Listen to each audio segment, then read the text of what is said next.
What if the man sent to save you didn't think he could save himself? What if faith looked less like a Sunday sermon and more like a man standing on the edge of his own destruction? This is Revelation Blue.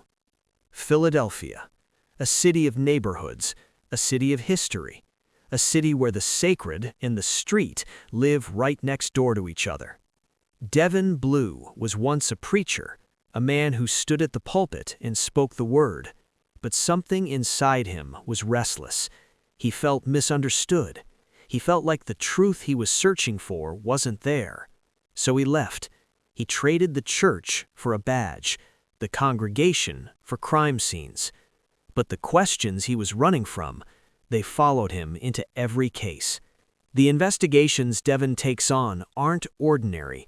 They're the cases no one else can solve. The ones that don't make sense, the ones that don't add up, unless you believe there might be something beyond the evidence. And that's where Revelation Blue becomes something different. Because this isn't a show about gunfights and explosions. The tension lives somewhere else. Guns may be drawn, threats may be real, but the real battles happen in words, in silence, in what people say, in what they refuse to say. In the middle of this world, Devon encounters a young woman named Samantha, in an alley, in a city that chews people up and spits them out.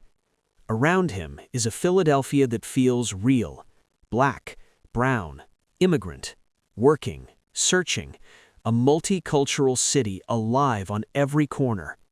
But underneath all of it, Devon is fighting something far more personal, his paranoia, his anger, and a voice inside his head that keeps whispering the same lie.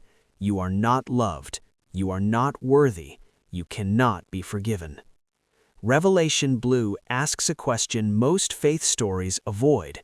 What does belief look like when it's messy, when it's angry, when it's full of doubt and scars and years of pain?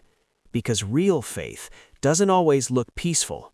Sometimes it looks like a fight. The creators of Revelation Blue made a deliberate choice. No blood, no gun violence on screen. Because real power, spiritual power, doesn't need spectacle. It moves like the wind. You can't see it, but you know it's there. This isn't a show that preaches at you. It plants seeds. It trusts you to listen and to live.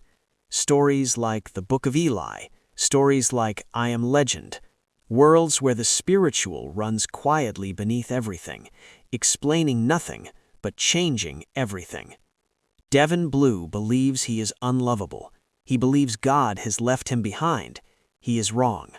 Through every case, every confrontation, every long night in a city that demands more than most people can give, Devon is being shaped. He just doesn't realize it yet.